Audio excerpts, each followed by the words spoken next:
My self बोलिना Mukherjee एके बांसुरी medico, और ये है हमारा lecture number 2 of pathology practical series.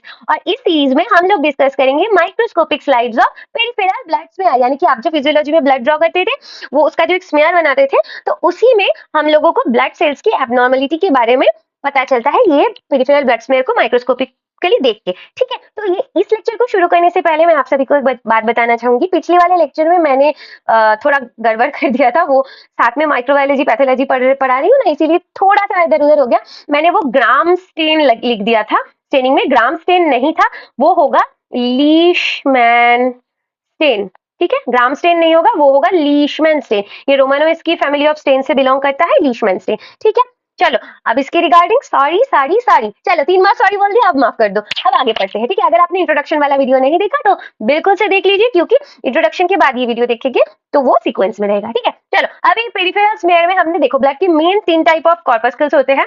एक होता है आरबीसी, एक होता है डब्ल्यूबीसी, एक होता है प्लेटलेट। अब आरबीसी में हमको 3 स्लाइड्स पढ़ने हैं, एक मैक्रोसिटिक एनीमिया, एक हीमोलाइटिक एनीमिया, एक माइक्रोसिटिक एनीमिया। कैसे याद रखें, एक आरबीसी का नॉर्मल साइज, नॉर्मोसाइट यानी नॉर्मल साइज, एक उससे बड़ा हो गया, एक उससे छोटा हो गया, ऐसे 3 टाइप के एनीमियास पढ़ने हैं। और डब्ल्यूबीसी में क्या पढ़ना है, सीएलएल, सीएमएल, इओसिनोफिलिया। इओसिनोफिलिया मतलब इओसिनोफिल का काउंट बढ़ जाना। सीएमएल मतलब जो माइलॉइड लिनिएज के सेल्स होते हैं डब्ल्यूबीसी के, कौन से होते हैं, न्यूट्रोफिल, बेसोफिल, ये वाले नंबर में बढ़ जाते हैं। ये 2 कैंसरस है, ये कैंसरस नहीं है। और सीएलएल में लिम्फोइड जो प्रोजेनिटर सेल्स होते हैं, उससे लिम्फोइड टाइप के सेल्स बढ़ जाते हैं। लिम्फोसाइट्स के वेरियस स्टेजेस दिखने को मिलते हैं, मैं आगे डिस्कस करूंगी। ठीक है, अभी आप एक ओवरव्यू समझ लीजिए और बोन मैरो की स्लाइड्स देखेंगे हम लोग, ये बहुत इंपॉर्टेंट है। हाँ, अच्छा पहले बता दूं, बोन मैरो में एक हम लोग नॉर्मल बोन मैरो देखेंगे। मैं आपको नॉर्मल बोन मैरो देखना कैसे है सिखाऊंगी, ऐसे देखोगे तो शायद याद हो जाएगा परमानेंटली। और एक हम लोग देखेंगे आईटीपी। आईटीपी बोले तो इम्यूनोथ्रोम्बोसाइटोपेनिक परप्यूरा, सॉरी, हाँ, इम्यूनोथ्रोम्बोसाइटोपेनिक परप्यूरा मतलब थ्रोम्बो यानी कि थ्रोम्बोसाइट माने कि प्लेटलेट। अभी प्लेटलेट रिलेटेड ये एक डिजीज होता है, इम्यूनोथ्रोम्बोसाइटोपेनिक परप्यूरा। परप्यूरा माने कि छोटो छोटो ऐसे करके, सॉरी मैंने बंगाली बोल दिया थोड़ा सा, वो फ्लो में निकल जाता है, तो थोड़ा छोटा छोटा ऐसे ब्लड का। देखो प्लेटलेट का काम क्या है, प्लेटलेट का काम है कि ब्लड को क्लॉट होने में मदद करता है वो। ठीक है, अभी अगर प्लेटलेट का कोई डिसऑर्डर होगा जिसमें प्लेटलेट की नंबर कम हो रही होगी, तो उस डिजीज में क्या होगा, छोटे छोटे ऐसे स्किन के ऊपर से दिखेंगे ब्लूइश, पर्पलिश और या फिर रेडिश कलर के ऐसे, मतलब ब्लड के जो, मतलब क्लॉट नहीं होगा ब्लड, तो वो जो थोड़ा थोड़ा छोटा छोटा हेमोरेजिक स्पॉट्स दिखेंगे। ठीक है, उसी को कहते हैं परप्यूरा। तो इम्यूनो यानी कि इम्यून सिस्टम मीडिएटेड थ्रोम्बोसाइटोपेनिक यानी कि प्लेटलेट की डेफिशिएंसी की वजह से, पीनिया मतलब डेफिशिएंसी, थ्रोम्बोसाइट यानी कि प्लेटलेट, पिनिक मतलब डेफिशिएंसी, परप्यूरा माने कि छोटा छोटा ऐसे छोटा छोटा रैश हो जाना, हेमोरेजिक स्पॉट्स तैयार होना स्किन के ऊपर, इसी को कहते हैं इम्यूनोथ्रोम्बोसाइटोपेनिक परप्यूरा। ठीक है, चलो पहले शुरू करते हैं आयरन डेफिशिएंसी एनीमिया से। ये है हमारा माइक्रोसाइटिक हाइपोक्रोमिक एनीमिया। जितना इन स्लाइड्स में पढ़ाऊंगी उतना पढ़ के जाना, एग्जाम में कोई क्वेश्चन नहीं छूटेगा, मैं गारंटी दे सकती हूँ, गारंटी दे सकती हूँ। इतना पढ़ के जाना है। क्या करना है, ये स्लाइड मैं समझा दूंगी, पूरा पीडीएफ समझा दूंगी मैं। उसके बाद लेक्चर खत्म होते ही टेलीग्राम चैनल पे जाओ, ये पीडीएफ डाउनलोड करो, फ्री ऑफ कॉस्ट एक्सेस दिया होगा, फ्री ऐसे डाउनलोड करो और साथ के साथ 3 बार देखो। ये वीडियो आपको 2 बार देखना है और ये पूरा पीडीएफ आपको 3 बार देखना है। उसके बाद एग्जाम के 2 दिन पहले ये पूरा पीडीएफ पढ़ना नहीं है, बस देखना है 5 से 6 बार। अगर एग्जाम में याद ना आए तो मुझे आके कमेंट में आके गाली लिख देना, मैं सुन लूंगी, पर अगर ऐसे करोगे तो याद रहेगा। क्या करना है, नंबर 1 इस लेक्चर को 2 बार देखना है, लेक्चर को 2 बार देखना है। नंबर 2 ये जो पीडीएफ है, लेक्चर खत्म होते ही उस पीडीएफ को 3 बार पढ़ना है, ऐसे ऐसे पीडीएफ स्क्रॉल करते रहो और देखते रहो कि क्या क्या मैंने आइडेंटिफिकेशन फीचर्स बताया है। और एग्जाम से 2 दिन पहले हर रोज 5 से 6 बार करके ये पीडीएफ देखना है। देखोगे, जितनी बार देखोगे उतनी बार एक्टिव रिकॉलिंग होगी। और मैं कुछ ऐसे ट्रिक्स बताऊंगी जिससे जितने बार तुम देखोगे, और यही वाले इमेज देखना, जो सीएनएमसी के स्टूडेंट्स है उनके एग्जाम के लिए तो यही इमेज इंपॉर्टेंट है, क्योंकि यही ऐसे ही होते हैं हमारे यहाँ पे एग्जाम स्लाइड्स। और अगर आप बाहर के किसी कॉलेज से है तो आप अपने अकॉर्डिंगली उसे एडजस्ट भी कर सकते हैं, ये भी देख सकते हैं, ऐसे आपको एक आइडिया तो मिल ही जाएगा। ठीक है, तो पहले हम लोग आयरन डेफिशिएंसी एनीमिया समझते हैं। ये है माइक्रोसाइटिक हाइपोक्रोमिक एनीमिया का एग्जाम्पल। अब दीदी माइक्रोसाइटिक हाइपोक्रोमिक एनीमिया बोले तो एक आरबीसी का नॉर्मल एक साइज होता है 7 माइक्रोन। ठीक है, अभी याद मत रखो, एनसीईआरटी में वैसे तो पढ़ा होगा, तो 7 माइक्रोन का साइज होता है। अगर उससे आरबीसी का साइज थोड़ा कम हो गया तो ये छोटा हो गया ना, तो इसको साइंस की लैंग्वेज में कहा जाता है माइक्रोसाइट बन जाना। और हाइपोक्रोमिक मतलब एक आरबीसी में तो हीमोग्लोबिन होता है, अगर इस हीमोग्लोबिन की क्वांटिटी कम हो जाए, हीमोग्लोबिन कम हो गया, तो उसको कहेंगे हाइपोक्रोमिक, क्योंकि जो क्रोमेशिया जो कि कलर है वो कम हो गया, रेड कलर कम हो गया। तो माइक्रोसाइटिक हाइपोक्रोमिक एनीमिया में क्या होता है, एक आरबीसी है जिसका साइज और हीमोग्लोबिन कंटेंट दोनों ही कम हो गया। क्लियर। अब यदि साइज कम हो गया, इसे हम लोग स्लाइड में पहचाने कैसे, थियोरेटिकली तो आप बड़े आराम से बोल रहे हो। देखो, जब भी आप कोई आरबीसी को देखते हो, सबसे पहले जब आप लोग कोई पेरिफेरल ब्लड स्मेयर का जो स्लाइड्स है, आपको सबसे पहले लिम्फोसाइट ढूंढना है, क्योंकि लिम्फोसाइट पर्पल कलर का होता है, पूरा ऐसे डेंस होता है, ये आसानी से दिख जाएगा। अभी ये है एक लिम्फोसाइट, ठीक है। अभी ये लिम्फोसाइट ध्यान से देखो, ये आरबीसी है, ये आरबीसी है, ये आरबीसी। अब ये लिम्फोसाइट से तो छोटे ही है ना साइज में, दिख रहा है, दोबारा से देखो, ये लिम्फोसाइट है, ये आरबीसी है, छोटा है ना साइज में। तो हमने क्या पता किया, अभी नॉर्मल आरबीसी का साइज लिम्फोसाइट के करीब करीब बराबर ही होता है, अगर उससे छोटा है तो हमें पता चल गया कि ये तो माइक्रोसाइटिक है। हो गया क्लियर, माइक्रोसाइटिक का पता चल गया। अब माइक्रोसाइटिक में एक तो तुम ऐसे याद रख सकते हो कि माइक्रोसाइटिक में तुम्हारे सिलेबस में बस हाइपोक्रोमिक ही है, यानी कि आयरन डेफिशिएंसी एनीमिया होगा। और अगर तुम्हें एक्चुअल कॉन्सेप्ट देखना है तो देखो, ये आरबीसी जो देख रहे हो, देख लो पतली सी एक रिम है, बस अंदर का पूरा, ये वाला देखो, ये वाला देखो, ये वाला देखो, बाहर एक पतली सी रिम है और अंदर का पूरा सा सफेद है। सेंट्रल पैलर जो बोलते हैं वो बहुत बड़ा है, तो बहुत कम पिगमेंट आपको दिख रहा है स्लाइड में। एग्जाम हॉल में अगर पेरिफेरल ब्लड का कोई भी स्लाइड आया तो तुम देखना, जिस भी स्लाइड में बहुत ज्यादा विटिश विटिश कलर के आरबीसीज होंगे, वही है हाइपोक्रोमिक। क्या है, वही है हाइपोक्रोमिक। और साइज लिम्फोसाइट से मैच करके देखना, देखना एक पर्पल कलर का होगा ही स्लाइड में, उसी से साइज आपको मैच करके देखना है। थोड़ा टाइम लगेगा, धीरे धीरे करोगे याद हो जाएगा। ऐसे ही रिवाइज करना है, जब इसको रिवाइज करोगे जैसे मैं समझा रही हूँ ऐसे याद रखो, दोबारा से ऐसे रिवाइज करो, दोबारा से ऐसे देखो, 3-4 बार करने के बाद आराम से याद रहेगा, ठीक है। चलो, अब ये हो गया। अभी माइक्रोसाइटिक हाइपोक्रोमिक एनीमिया तो आप लिख दोगे। अभी इसकी एग्जांपल्स क्या है, थोड़ा सा थ्योरी रिलेटेड है, मैं बता देती हूँ। एक होता है आयरन डेफिशिएंसी एनीमिया, क्योंकि हीमोग्लोबिन बनने के लिए आयरन बहुत जरूरी है, ये आपको पता होना चाहिए थ्योरी के पॉइंट ऑफ व्यू से। और एक होता है थैलासेमिया। अब दीदी ये तो आपने बता दिया कि ऐसे माइक्रोसाइटिक हाइपोक्रोमिक एनीमिया है, पर अगर हमारे एग्जाम में ऐसे कोई क्वेश्चन पूछता है कि माइक्रोसाइटिक हाइपोक्रोमिक एनीमिया तो है, तो डायग्नोसिस क्या होगा, क्लिनिकल डायग्नोसिस क्या होगा। देखो, दो हो सकता है मेनली, एक होता है आयरन डेफिशिएंसी एनीमिया, एक होता है थैलासेमिया। अब हम कैसे पहचानेंगे, आप पहचानोगे हिस्ट्री से कि पेशेंट का एज कितना है, पेशेंट का अलग कोई लैब रिपोर्ट है कि नहीं, उससे पहचानोगे। और अगर ये सब कुछ नहीं दिखा तो आपको देखना है टारगेट सेल। अगर टारगेट सेल प्रेजेंट है, ऐसे करके टारगेट सेल अगर प्रेजेंट है, तो फिर आप समझ लीजिए कि वो थैलासेमिया है। टारगेट सेल ऐसे करके टारगेट सेल देखना है, अगर है T for target cell, T for thalassaemia, याद रखना बहुत इंपॉर्टेंट है। और ये जो आयरन डेफिशिएंसी एनीमिया है, इसमें एक होता है ऐसे एबनॉर्मल आरबीसी, ये ऐसे पेंसिल का शेप्ड होता है। ये एक्स्ट्रा इन्फॉर्मेशन है, लिखना हो तो लिख ले, वरना याद कर लो, क्योंकि ये लेक्चर मैंने कहा है कि 2 बार एटलीस्ट देखना है। तो पेंसिल शेप आरबीसी होता है आयरन डेफिशिएंसी में, थैलासेमिया होता है टारगेट सेल।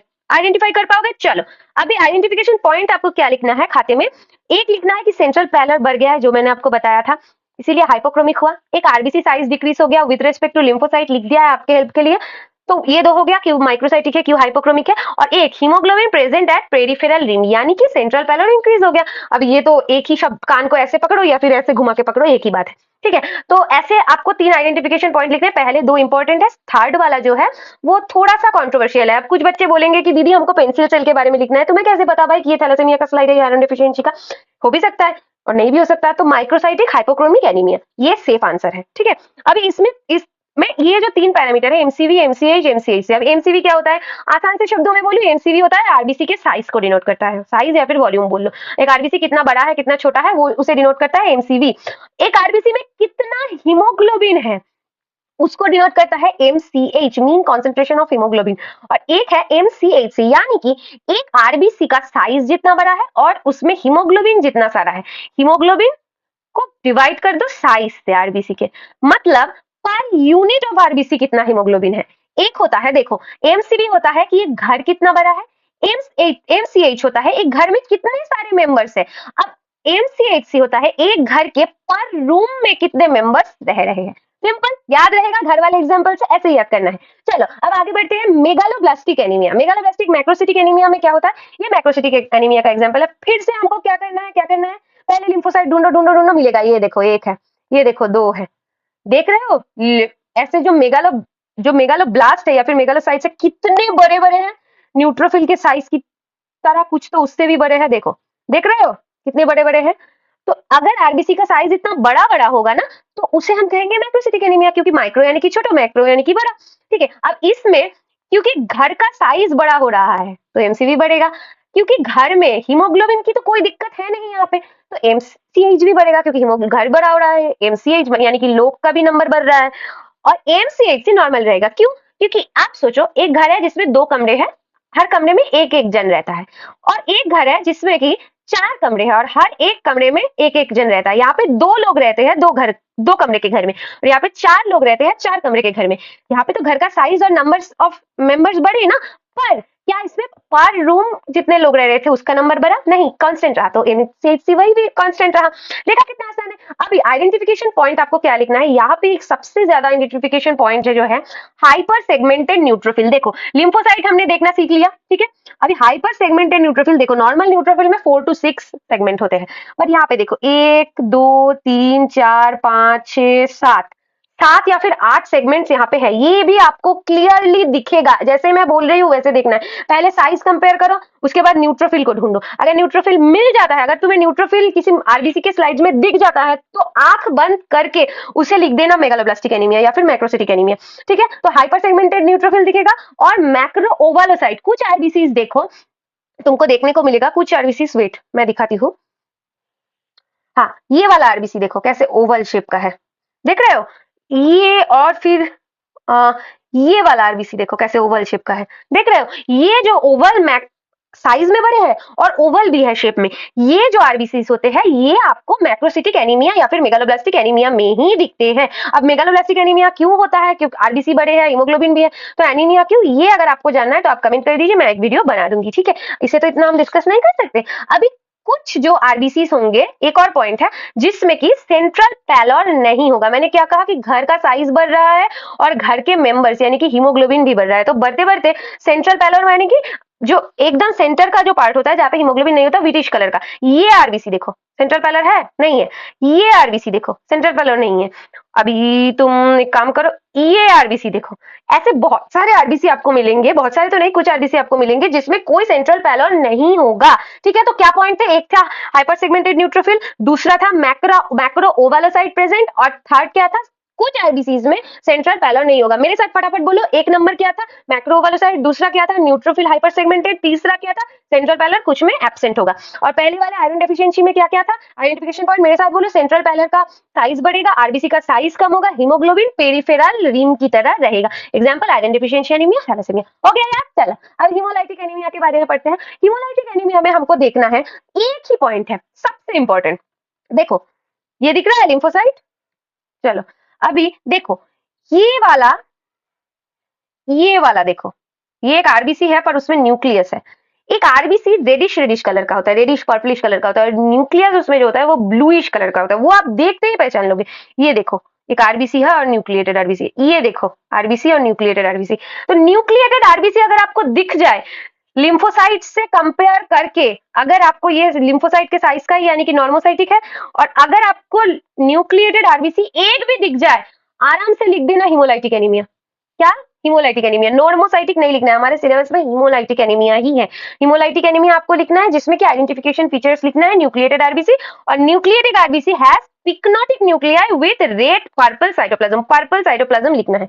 सिंपल, एक ही बात को दो तरह से बोलना है, हमें बस पॉइंट्स बढ़ाने हैं, आपको बेसिक आइडिया होना चाहिए। तो आरबीसी में हमने क्या क्या पढ़ा, चलो मेरे साथ एक बार रिवाइज कर लो। एक पढ़ा माइक्रोसाइटिक, एक पढ़ा मैक्रोसाइटिक, एक पढ़ा हीमोलाइटिक। माइक्रोसाइटिक में सेंट्रल पैलर इंक्रीज हो जाता है, हीमोग्लोबिन एक बाहर पेरिफेरी में एक रिम की तरह रहता है, आरबीसी का साइज डिक्रीज होता है। मैक्रोसिटिक में आरबीसी का साइज इंक्रीज होता है और मैक्रो ओवालोसाइट्स दिखते हैं इसकी वजह से, और हाइपर सेगमेंटेड न्यूट्रोफिल्स दिखते हैं, और इसके अलावा कभी कभार जो सेंट्रल पैलर है ये पूरी तरह से गायब होता है, यानी कि पूरा हीमोग्लोबिन से भरा होता है। और हीमोलाइटिक में क्या पढ़ा, एक पढ़ा न्यूक्लिएटेड आरबीसी, एक पढ़ा nucleated RBC having pyknotic nuclear with purple cytoplasm. Simple, याद हो गया। चलो इसे दोबारा देखना है, हाँ मेरे साथ ऐसे रिवाइज तो करते रहो, पर दोबारा बार बार ऐसे जूम करके करके देखना है, ठीक है। चलो अब आगे हम लोग डब्ल्यूबीसी में आ जाते हैं। डब्ल्यूबीसी में हम लोग पहले पढ़ेंगे इओसिनोफिलिया। अरे इओसिनोफिलिया क्या चीज होता है दीदी? देखो एक सेल मिलेगा जो थोड़ा बड़ा होगा और इसका हेडफोन शेप का न्यूक्लियस होगा। कैसा? हेडफोन शेप का। ये देखो यहाँ पे भी एक हेडफोन शेप का, ये रेडिश कलर का एक सेल होगा जिसमें हेडफोन शेप न्यूक्लियस होगा। ऐसे बहुत सारे सेल्स होंगे, ठीक है। तो ये देखो इस स्लाइड में देखो क्लियरली दिखेगा, ये देखो एक, ये देखो 2 3 4 5 6, 6 ऐसे यूसिनोफिल। नॉर्मली यूसिनोफिल इतने ज्यादा नहीं मिलते हैं हमारे पूरे स्लाइड में, अगर हम लोग टोटल ब्लड काउंट भी करें तो उसमें यूसिनोफिल बहुत कम दिखते हैं। क्यों? क्योंकि सबसे ज्यादा कौन सा होता है? न्यूट्रोफिल, उसके बाद लिम्फोसाइट, उसके बाद मोनोसाइट, उसके बाद इयोसिनोफिल आता है। तो इयोसिनोफिल इतने सारे दिख रहे हैं, इसका मतलब इयोसिनोफिलिया है। अब इयोसिनोफिलिया क्यों होता है? एलर्जी के कारण या फिर कोई और भी रिएक्शन हो सकता है, पर आपको अगर पूछे तो आप पहला रीजन एलर्जी बताना, ठीक है। तो इसमें क्या होता है, आपको क्या लिखना है? नंबर ऑफ इयोसिनोफिल्स पर फील्ड इंक्रीज हो रहा है। Pink red granules with headphone shape nucleus is present in every eosinophil. मैंने आपको बताया कि इयोसिनोफिल पिंक रेडिश होता है और एक हेडफोन शेप का न्यूक्लियस है। ये इतना इंपॉर्टेंट नहीं है, नहीं आता है नॉर्मली, ये भी मैं बता रही हूँ, ठीक है।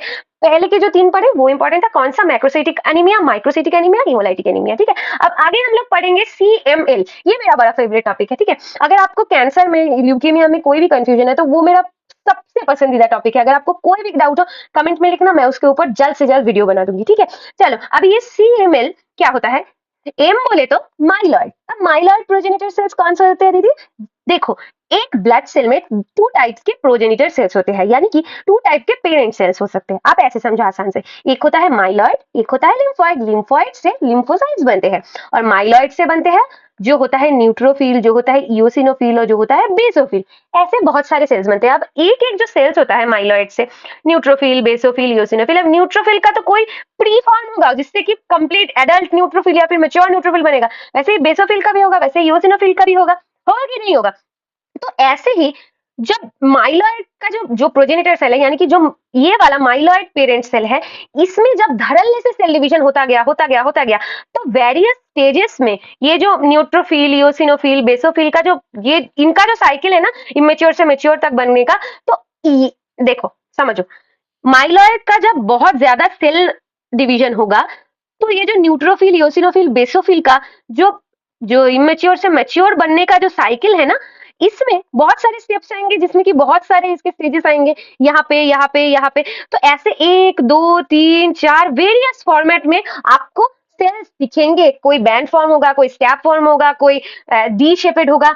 बहुत सारे माइलॉइड सीरीज मिलेंगे आपको, और ये मेनली दिखते हैं न्यूट्रोफिल के लिए, ठीक है, क्योंकि बेसोफिल का साइज तो बहुत छोटा है, न्यूट्रोफिल का तो हम लोग सेगमेंट तक काउंट कर सकते हैं। देखो ऐसे देखो, ये एक न्यूट्रोफिल है, देखो 1 2 3 4 5 6 7, 7 सेगमेंट वाला न्यूट्रोफिल। देखो ऐसे देखो, अगर ऐसा कोई स्लाइड दिखे पूरा purple purple purple purple purple, देखो कितने सारे, एक ऐसे है, एक पूरा कवर है, एक ऐसे ऐसे है, एक थोड़ा ऐसे डी शेप का है, ये देख रहे हो ना, ये एक डी शेप का है, डी शेप का है, ये एक कोने में है, यहाँ पे एक ऐसे शेप का है, यहाँ पे एक छोटा सा है। ऐसे बहुत सारे शेप्स के आपको न्यूट्रोफिल्स दिखेंगे या फिर माइलॉइड प्रोजेनी दिखेंगे।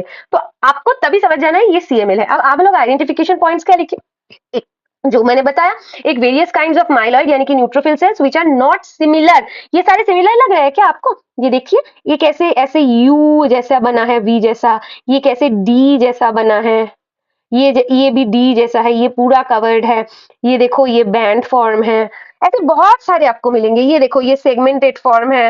ऐसे बहुत सारे फॉर्म के आपको न्यूट्रोफिल्स देखने को मिलेंगे। तो आपको समझ जाना है वही देखिए कि ये तो CML ही है, ठीक है। अभी इसके साथ बेसोफिल्स नॉर्मली स्लाइड में नहीं दिखते हैं, पर यहाँ पे तो उनका नंबर बहुत ज्यादा बढ़ गया है ना, तो यहाँ पे बेसोफिल्स भी दिखेंगे और इसके साथ भी बैंड फॉर्म भी प्रेजेंट होगा। बैंड फॉर्म मतलब ये जो न्यूक्लियस है, ये देखो, ये जो है, इसे देख रहे हो ऐसे हॉर्स शू की तरह है, ये हॉर्स शू शेपेड जो ये होता है न्यूट्रोफिल, इसको हम लोग कहते हैं बैंड फॉर्म। ये जब न्यूट्रोफिल का प्रीमेच्योर से मैच्योर की तरफ जाता है तब एक इंटरमीडिएट स्टेज होता है जिसको कहते हैं हम लोग बैंड फॉर्म, ठीक है। बैंड फॉर्म होता है, डी शेपेड होता है, बहुत सारे स्टेज आते हैं। अगर आपको नहीं पता तो मैं वीडियो बना दूंगी, आप बता देना। पर ऐसे ही एक फॉर्म होता है जिसमें कि ऐसे एक न्यूट्रोफिल रहता है और उसका न्यूक्लियस ऐसे हॉर्स शू की तरह शेप में रहता है, उसके हम लोग कहते हैं बैंड फॉर्म। क्या कहते हैं? Band form. तो ये 3 पॉइंट याद रहेंगे, दोबारा से देखो, याद करना है, ठीक है। अब इसको बार बार से ऐसे करके देखना है कि कितने टाइप के न्यूट्रोफिल्स है। हाँ, कैसा, एक मिला, 2 मिले, ऐसे डी हो गया, ऐसे हॉर्स शू मिल गया, ऐसे एक और स्ट्रैंड की तरह मिल गया, ऐसे डी है ये, और एक और यहाँ पे है, यहाँ कितने सारे न्यूट्रोफिल्स है, देखो मतलब काउंटलेस न्यूट्रोफिल्स है। और यहाँ पे देखो न्यूट्रोफिल से थोड़ा सा डार्क ये एक बेसोफिल भी दिख रहा है, दिख रहा है, याद रहेगा। चलो अब आगे हम लोगों को देखना है CLL क्या होता है। देखिए CLL क्या होता है। अब न्यूट्रोफिल में आपको कैसे, आप दीदी हमको कैसे पता चलेगा कि ये न्यूट्रोफिल्स के वेरियस फॉर्म है या फिर लिम्फोसाइट्स के? आसान है। न्यूट्रोफिल्स के आपको वेरियस फॉर्म में जो न्यूक्लियस है ना, उसका वेरियस मॉर्फोलॉजी दिखेगा। ऐसा कोई कोई ऐसा होगा डी करके, कोई ऐसे हॉर्सशू शेप की तरह होगा, कोई पूरा ही कवर रहेगा। पर लिम्फोसाइट में क्या होगा, ऐसा कोई अलग से दिखेगा नहीं। लिम्फोसाइट में सभी में पूरा सेल को जुड़ के ही न्यूक्लियस ऐसे आपको दिखेगा, पर्पल पर्पल कलर के देखो। और कुछ ऐसे ऐसे करके मतलब स्मज हो जाएंगे, वो जब स्मेयर खींचते हैं तब ये होता है स्मज सेल करके, ऐसे होता है कुछ, ठीक है। तो ये जो है, यही है लिम्फोसाइट से न्यूट्रोफिल की तरफ एक डिफरेंस, कि न्यूट्रोफिल का जो होता है उसमें बहुत सारे ऐसे सेगमेंटेड फॉर्म्स भी होते हैं, डी भी होता है, हॉर्सशू शेप भी होता है, और पूरा कवर्ड भी होता है। पर लिम्फोसाइट में पूरा कवर्ड ही होता है सारे में। तो अगर इस टाइप का सेल का नंबर बढ़ गया तो वो होगा CLL, और ये हो गया तो होगा CML। कितना आसान है, इससे आसान करके तुमको कोई नहीं समझाएगा। देखो अभी इससे आगे स्मज सेल मिलता है। देखो सारे हमने आइडेंटिफिकेशन पॉइंट्स पर लिए कि न्यूट्रोफिल का अमाउंट बढ़ जाता है, बेसोफिल दिखता है क्योंकि माइलॉइड प्रोजेनिटर सेल है, न्यूट्रोफिल का वेरियस फॉर्म्स, बैंड फॉर्म दिखता है, हॉर्सशू शेप, सब कुछ पढ़ लिया। यहाँ पे तो कुछ ऐड करना पड़ेगा, एक नंबर हम लोग ऐड कर देंगे। अब यहाँ पे हमको क्या पढ़ना है, पहला पॉइंट तो स्मॉल एबनॉर्मल लिम्फोसाइट्स, क्योंकि बहुत सारे लिम्फोसाइट्स बन रहे हैं। अभी देखो स्मॉल अब कैसे पता करना है, आरबीसी को देखो, ये आरबीसी है, ये लिम्फोसाइट है। थोड़ा छोटा हो गया ना, ये आरबीसी है, ये लिम्फोसाइट है।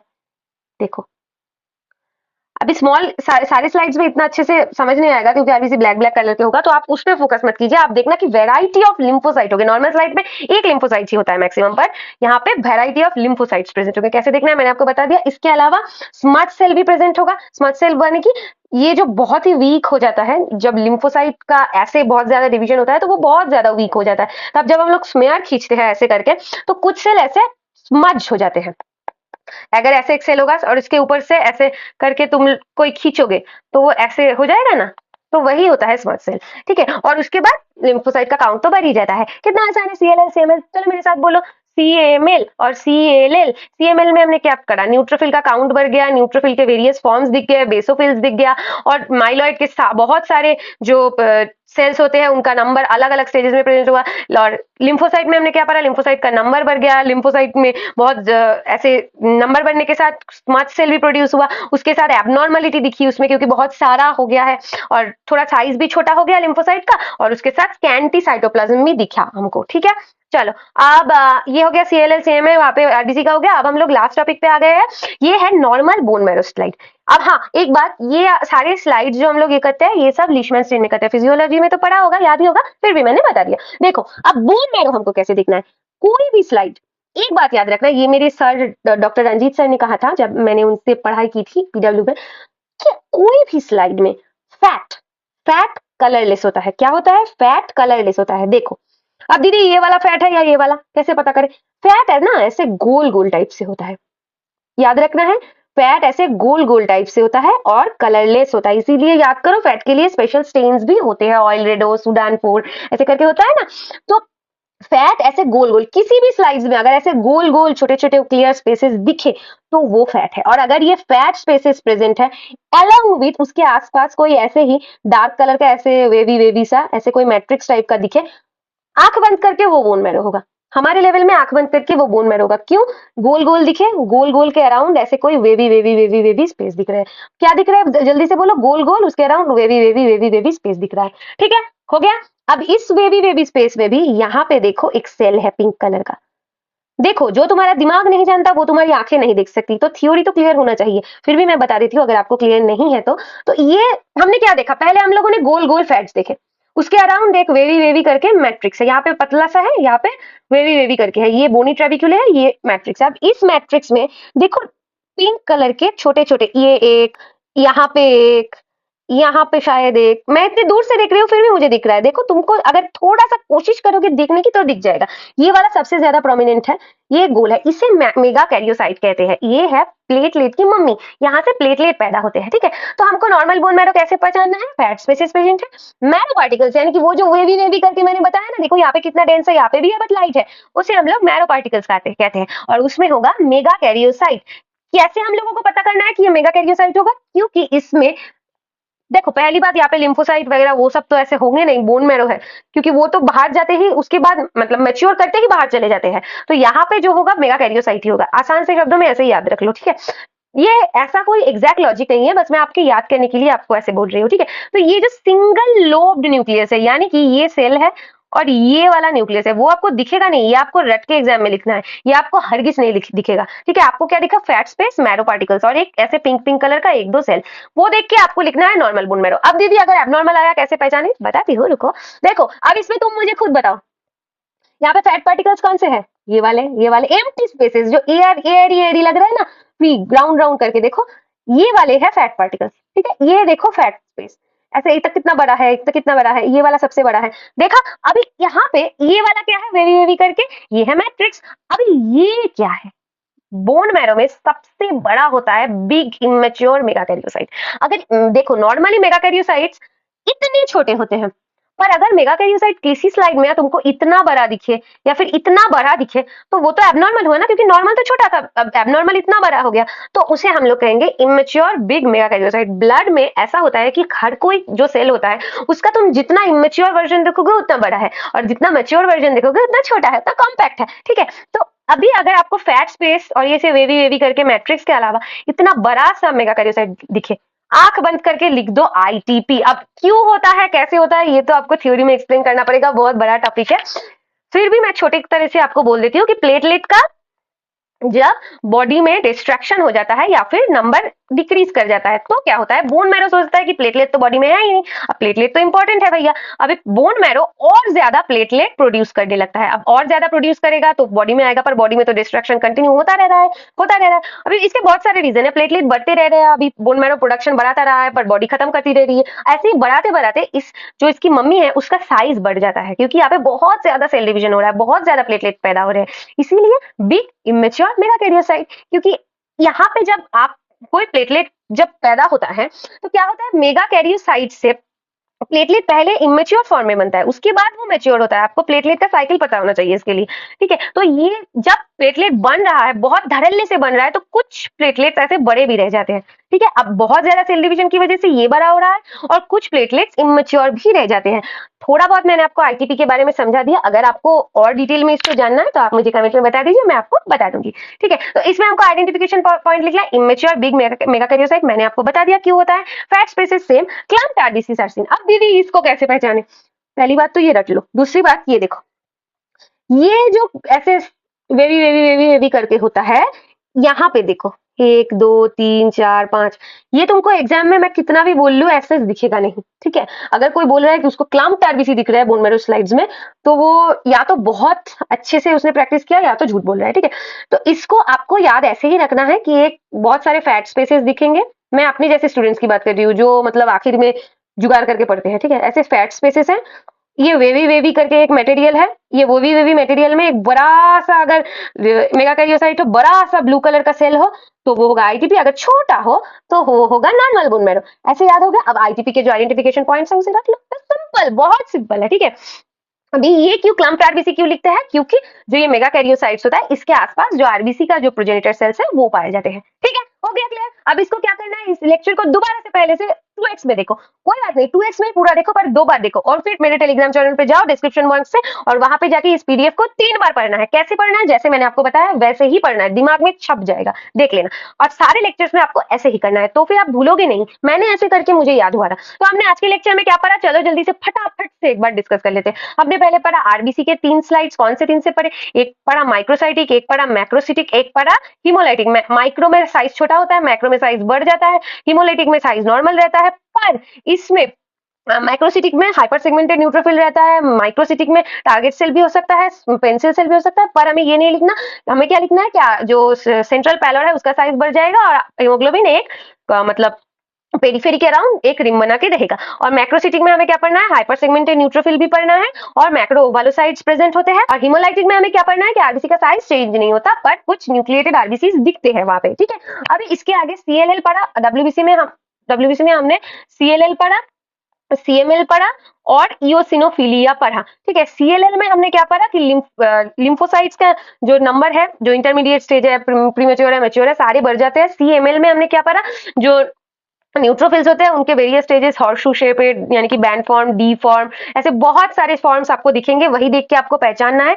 लिम्फोसाइट में एक टाइप का ही सेल बहुत ज्यादा होगा और न्यूट्रोफिल अगर अलग हुआ यानी कि सीएमएल हुआ तो बहुत सारे मॉर्फोलॉजी अलग अलग सेल्स होंगे जो कि न्यूट्रोफिल के ही वेरियस स्टेजेस को डिनोट करते हैं। और यूसिनोफिलिया में यूसिनोफिल ज्यादा होंगे, हेडफोन शेपेड न्यूक्लियस और रेडिश रेडिश पर्पलिश साइटोप्लाज्म। ठीक है, याद रहेगा। इसके अलावा हमने क्या पढ़ा, बोन मैरो। बोन मैरो में क्या पढ़ा, ऐसे फैट स्पेसिस रहेंगे क्लियर क्लियर करके राउंड राउंड या फिर कोई इरेगुलर शेप का, और बीच में ऐसा कोई वेवी वेवी सा मटेरियल रहेगा। ठीक है, इससे फैट स्पेस लिख देना, इसको लिख देना बोन मैरो मैट्रिक्स, और बीच में अगर छोटा करके कोई पिंक कलर का सेल हो तो वो होगा नॉर्मल बोन मैरो जो कि है नॉर्मल मेगा कैरियोसाइट, और अगर बड़ा करके ऐसा कोई बड़ा ग्रुप ऑफ सेल्स हो तो उसे लिखना mega karyocyte, large immature mega karyocyte, और वो होगा आईटीपी यानी कि इम्यूनो थ्रोम्बो साइटोपिनिक परफ्यूरा में क्यों होता है मैंने आपको एक्सप्लेन कर दिया। तो अगर आपको ये लेक्चर अच्छा लगा तो आप लाइक कर दीजिए और अपने दोस्तों के साथ शेयर कर दीजिए। ये जितनी बार देखोगे, मैं दोबारा बोल रही हूँ, दोबारा से इसको देखना है। ठीक है, अगर नहीं मेरी बात मानोगे तो कोई कुछ नहीं कर सकता। इसे दोबारा देखो, इतने आसानी से समझ जाओगे। कोई शिकायत हो, कोई डाउट करना हो तो आप मुझे